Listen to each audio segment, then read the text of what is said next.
যদি আপনি আইনি প্রতিকার চেয়ে কোর্টে সিআর মামলা করেন এবং কোনো কারণ ছাড়াই হাজিরা না দেন বা গরহাজির থাকেন, তাহলে ফৌজদারি কার্যবিধির ২৪৭ ধারা মতে আপনার মামলা খারিজ হয়ে যাবে। যেখানে জিআর মামলার বাদীকে শুধুমাত্র সাক্ষ্য গ্রহণের সময় থাকতে হয়, সেখানে সিআর মামলার বাদীকে বা ফরিয়াদিকে প্রত্যেকটা কার্যক্রমের সময় উপস্থিত থাকতে হবে। ২৪৭ ধারায় বলা হয়েছে, যদি আসামির হাজিরার জন্য নির্ধারিত তারিখে অথবা পরবর্তীকালে যেদিন শুনানি মুলতবি করা হয় সেদিন অভিযোগকারী উপস্থিত না হন, তবে ম্যাজিস্ট্রেট পূর্বে বর্ণিত কোনো কিছুর প্রতি লক্ষ্য না রেখে আসামিকে খালাস দেবেন।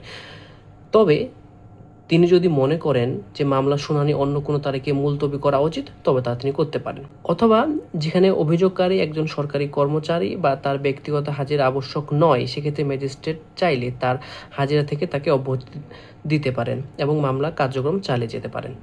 মামলা পরিচালনার বিভিন্ন স্টেপে একজন ফরিয়াদিকে আবশ্যিকভাবে উপস্থিত থাকতে হবে, যেমন তদন্ত, অনুসন্ধান, প্রতিবেদন প্রাপ্তি, শুনানির সময়, সমন জারি, শুনানির সময়, পত্রিকায় প্রকাশের সময়, অথবা চার্জ শুনানির সময়, কার্যবিধি ৩৪২ ধারায় পরীক্ষার সময়, সাফাই সাক্ষীর সময়, যুক্তিতর্ক উপস্থাপনের সময়, রায় প্রকাশের সময়। এই বিভিন্ন সময়ে যখন মামলার ধাপগুলো এগোতে থাকে, তখন সেই সময়ে একজন ফরিয়াদিকে অবশ্যই হাজির থাকতে হবে।